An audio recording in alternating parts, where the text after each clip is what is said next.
দর্শক শুনছিলেন mercantile bank সংবাদ শিরোনাম। ঝালকাঠির গাবখান সেতু টোল প্লাজায় সড়ক দুর্ঘটনায় ঘটনাস্থলে প্রাণ গেল 11 জনের। হাসপাতালে নেয়ার পথে মৃত্যু হয়েছে আরও 3 জনের। বরিশাল শেরে বাংলা মেডিকেল কলেজ হাসপাতালে চিকিৎসাধীন রয়েছেন 20 যাত্রী। ঘটনাস্থলে উদ্ধার কাজ চালাচ্ছে ফায়ার সার্ভিস ও পুলিশ প্রশাসন। ঝালকাঠি থেকে জহিরুল ইসলাম জলিলের তথ্যছবিতে ইমরুল কায়েস জানাচ্ছেন এরই বিস্তারিত।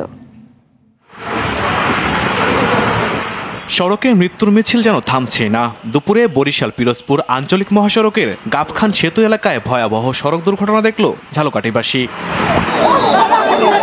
প্রত্যক্ষদর্শী ও পুলিশ জানায়, সেতুর টোল প্লাজায় সিমেন্টবাহী একটি ট্রাকের চালক নিয়ন্ত্রণ হারালে কয়েকটি গাড়িকে ধাক্কা দিয়ে রাস্তার পাশে চলে যায়। এ সময় ট্রাকটির নিচে চাপা পড়ে প্রাইভেট কার ও ইজি বাইকের 4 শিশু সহ 11 জন যাত্রী নিহত হয়। 18 জন লোক আসলো, 18 জনের ভিতরে জায়গায় 7-8 জন দেখছি। এই গাড়ির মধ্যে ছিল 2 জন বাচ্চা, 2 জন মহিলা, 3 জন পুরুষ। এরা 3 জন সবাই শেষ। আহতদের উদ্ধার করে বরিশাল শেরে বাংলা মেডিকেল কলেজ হাসপাতালে পাঠানো হয়। এ সময় আরও 3 জনের মৃত্যু হয়। এদিকে ঘটনায় জড়িত ট্রাকটিকে আটক করেছে পুলিশ। জেলা প্রশাসনের পক্ষ থেকে 4 সদস্যের তদন্ত কমিটি গঠন করা হয়েছে। যারা হতাহত হয়েছে তাদের প্রপার ট্রিটমেন্টের ব্যবস্থা করা হয়েছে। আর গাড়ি আমরা অলরেডি রাস্তা নিয়ে এসেছি। আর পরবর্তীতে আইনগত ব্যবস্থা সরকারের পক্ষ থেকে 5 লক্ষ টাকা এবং যারা পঙ্গুত্ব বরণ করবেন তাদেরকে 3 লক্ষ টাকা এবং যারা এই মুহূর্তে আহত হয়ে হাসপাতালে ভর্তি আছেন তাদেরকে 1 লক্ষ টাকা প্রদান করা হবে। ইমরুল কায়েস, RTV। কুষ্টিয়া ও কুড়িগ্রামে পানিতে ডুবে 3 শিশু সহ 5 জনের মৃত্যু হয়েছে। দুপুরে কুষ্টিয়ার কুমারখালীর জয়নাবাদ গ্রামে গড়াই নদীতে গোসল করার সময় ডুবে মারা যায় শাহেদ আলী ও তার ফুফাতো বোন তানজিদা আফরিন শেফা। এছাড়া সকালে কুষ্টিয়া সদরের জিয়ারখি এলাকায় পুকুরে খেলতে নেমে ডুবে যায় শিশু আলিফ। পরে তার লাশ উদ্ধার করা হয়। আর কুড়িগ্রামের নাগেশ্বরীতে পুকুরে ডুবে আহাদ ও আফরোজা নামে 2 শিশুর মৃত্যু হয়েছে।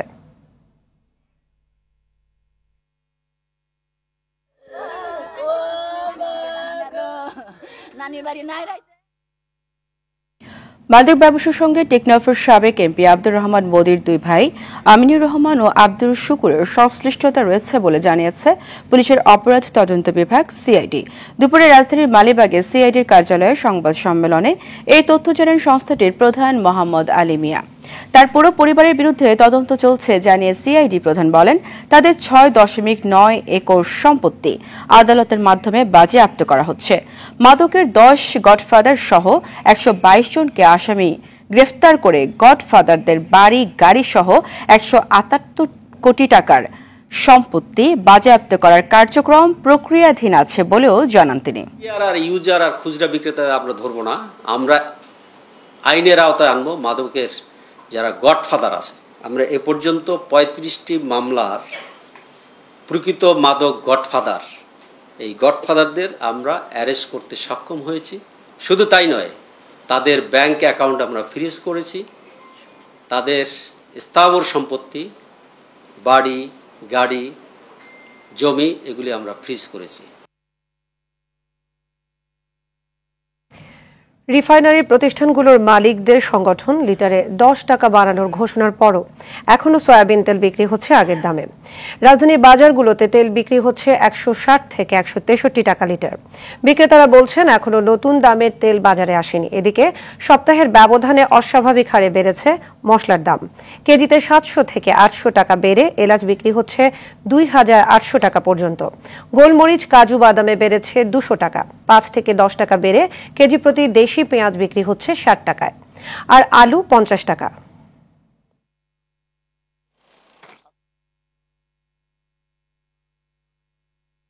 মধ্যপ্রাচ্যে চলমান পরিস্থিতির দিকে নজর রেখে প্রয়োজনীয় প্রস্তুতি নিতে সংশ্লিষ্ট মন্ত্রণালয়গুলোকে নির্দেশ দিয়েছেন প্রধানমন্ত্রী শেখ হাসিনা।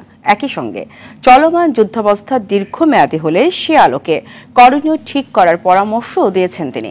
প্রধানমন্ত্রী শেখ হাসিনার সভাপতিত্বে প্রধানমন্ত্রীর কার্যালয়ে অনুষ্ঠিত মন্ত্রিসভার বৈঠক শেষে সচিবালয় প্রেস ব্রিফিংয়ে এইসব নির্দেশনার কথা জানান মন্ত্রী পরিষদ সচিব।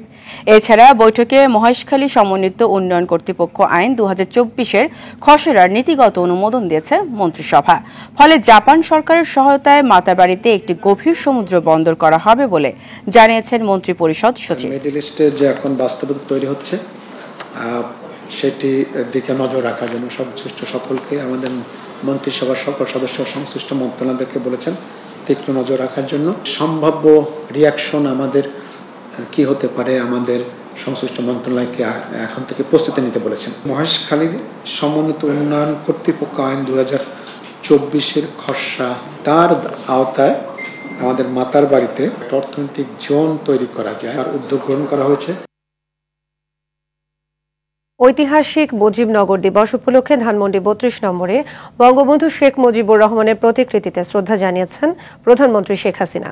এ সময় স্বাধীনতার বিজয় সুসংহত করার পথে অন্তরায় উল্লেখ করে বিএনপির মতো অপশক্তিকে প্রতিহত করার অঙ্গীকার করেন আওয়ামী লীগ সাধারণ সম্পাদক ওবায়দুল কাদের।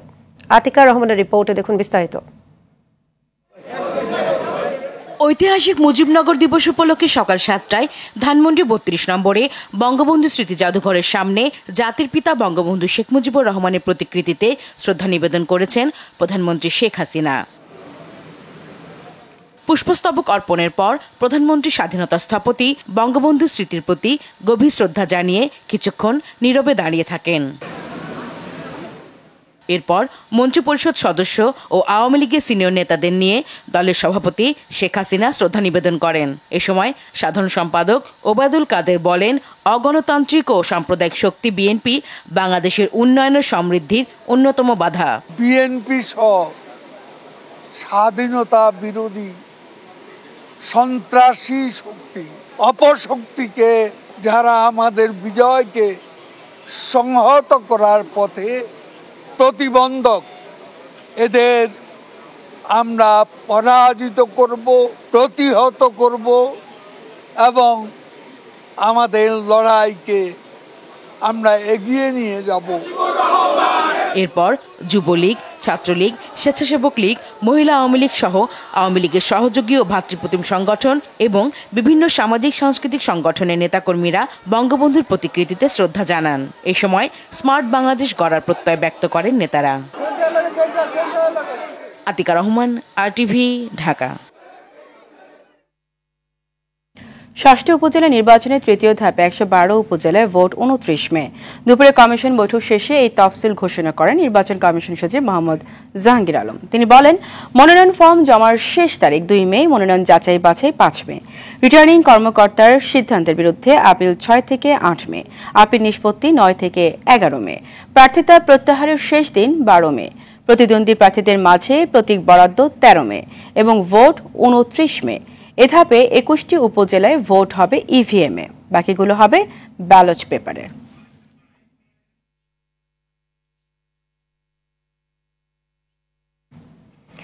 যে দেশে ভোটের কোনো সুযোগ নাই সেখানে উপজেলা নির্বাচনের নামে আবারও ধাপ্পাবাজি করছে সরকার। এ মন্তব্য করেছেন বিএনপির স্থায়ী কমিটির সদস্য আমির খসরু মাহমুদ চৌধুরী। স্বাধীনতার ঘোষণাপত্রের আলোকে 10 এপ্রিলকে প্রজাতন্ত্র দিবস ঘোষণার দাবিতে জাতীয় প্রেস ক্লাবে জাতীয় সমাজতান্ত্রিক দল জেএসডি আয়োজিত আলোচনায় তিনি এ মন্তব্য করেন। মানুষের জীবনে নিরাপত্তা বলতে কিছু নেই এমন অভিযোগ করে খসরু বলেন, ক্ষমতায় টিকে থাকতে রাষ্ট্রযন্ত্রকে কুক্ষিগত করে ভয়ভীতি প্রদর্শনকে একমাত্র হাতিয়ার হিসেবে বেছে নিয়েছে সরকার।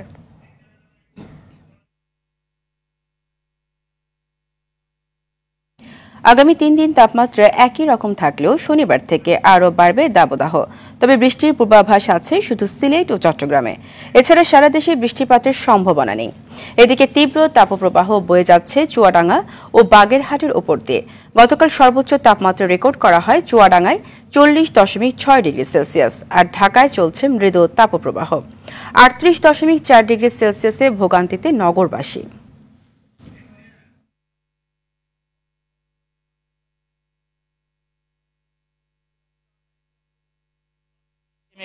বৃষ্টিপাতটা হয় সেই সিস্টেমে কিন্তু তাপপ্রবাহের উপর খুব একটা প্রভাব পড়বে না, কারণ আধা ঘন্টা 1 ঘন্টা বৃষ্টি হলেও সেটা সাময়িকভাবে হয়তো বা মানুষের ভিতরে একটা স্বস্তি আসবে, কিন্তু এটা একদিন বা পরের দিন গিয়ে দেখা যাবে যে তাপমাত্রা আগের অবস্থায় চলে গেছে। বাংলাদেশ ক্রীড়া শিক্ষা প্রতিষ্ঠান বিকেএসপির খেলোয়াড়দের গ্রুপ ও স্বাস্থ্য বীমার সুবিধা দেবে ন্যাশনাল লাইফ ইন্স্যুরেন্স। বুধবার কোম্পানির প্রধান কার্যালয়ে এ বিষয়ে চুক্তি সই হয়। ন্যাশনাল লাইফের ব্যবস্থাপনা পরিচালক ও সিইও মোহাম্মদ কাজিমুদ্দিন এবং বিকেএসপির মহাপরিচালক ব্রিগেডিয়ার জেনারেল সৈয়দ মোহাম্মদ মোতাহের হোসেন নিজ নিজ প্রতিষ্ঠানের পক্ষে চুক্তিতে সই করেন। এ সময় উপস্থিত ছিলেন ন্যাশনাল লাইফের অতিরিক্ত ব্যবস্থাপনা পরিচালক Mohammad Khasru Chowdhury, DMD and CFO Prabir Chandra, company সচিব আব্দুল ওহাব মিয়া, এসইভিপি বাহাউদ্দিন মজুমদার, বিকেএসপির পরিচালক প্রশিক্ষণ কর্নেল মোহাম্মদ মিজানুর রহমান, পরিচালক প্রশাসন Mohammad Anwar Hossain.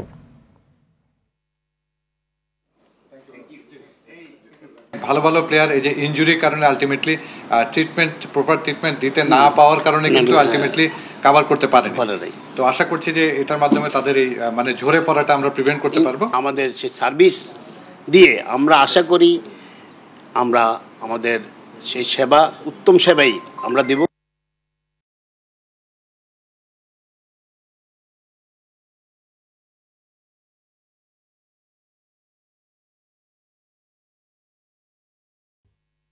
National life insurance আন্তর্জাতিক সংবাদ।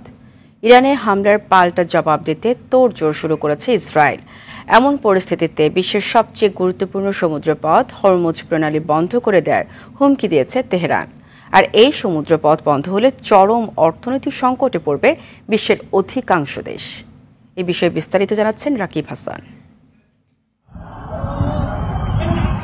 ইরান ও ইসরায়েলের পাল্টাপাল্টি হামলায় চরম উত্তেজনা সৃষ্টি হয়েছে মধ্যপ্রাচ্য সহ সমগ্র বিশ্বে। ইরানের প্রতিশোধমূলক হামলার পর দেশটিকে আক্রমণে উঠে পড়ে লেগেছে ইসরায়েল। তবে ইসরায়েল পাল্টা পদক্ষেপ নিলে ইরানও চুপ থাকবে না বলে হুঁশিয়ারি দিয়েছে। সেকেন্ডের মধ্যে জবাব দেবে বলে জানিয়েছে তারা। এমনকি হরমুজ প্রণালীও বন্ধ করে দেওয়ার হুঁশিয়ারি দিয়েছে দেশটি, যেটি বিশ্বের সবচেয়ে গুরুত্বপূর্ণ একটি সমুদ্রপথ। এ প্রণালী ছাড়া পারস্য উপসাগর পাড়ি দেওয়ার কোনো পথ নেই। এসব দেশের তালিকায় রয়েছে আমেরিকার মিত্র দেশগুলো। সেই সঙ্গে এই উপসাগর ঘিরেই রয়েছে সৌদি আরব, বাহরাইন, কাতার, সংযুক্ত আরব আমিরাত সহ মধ্যপ্রাচ্যের বেশ কয়েকটি দেশ। হরমুজ প্রণালীর সবচেয়ে সংকীর্ণ যে অংশ, সেখানে ইরান ও ওমানের দূরত্ব মাত্র 21 মাইল। হরমুজ প্রণালী এখন গলার কাটা হয়ে দাঁড়িয়েছে পশ্চিমাদের জন্য। বলতে গেলে গুরুত্বপূর্ণ এই সমুদ্রপথ বন্ধের হুমকি দিয়ে গোটা বিশ্বকে চোখ রাঙাচ্ছে ইরান। মধ্যপ্রাচ্যে আমেরিকাকে ঠেকাতে দূরপাল্লার ক্ষেপণাস্ত্র সহ হাইপারসনিক ক্ষেপণাস্ত্র তৈরি করেছে ইরান। এমনকি মজুত রাখা হয়েছে বিপুল পরিমাণ জল মাইন, যেন কোনো সংঘাত হলে মুহূর্তেই বন্ধ করে দেয়া যায় গুরুত্বপূর্ণ এই সমুদ্রপথ। রাকিব হাসান, RTV। সন্ধ্যার সংবাদ এই পর্যন্ত। সবশেষ সংবাদ জানতে যে কোনো মোবাইল ফোন থেকে 2414 নম্বরে ডায়াল করুন। রাতের সংবাদ 11:15টায় দেখার আমন্ত্রণ রইল। ধন্যবাদ সবাইকে।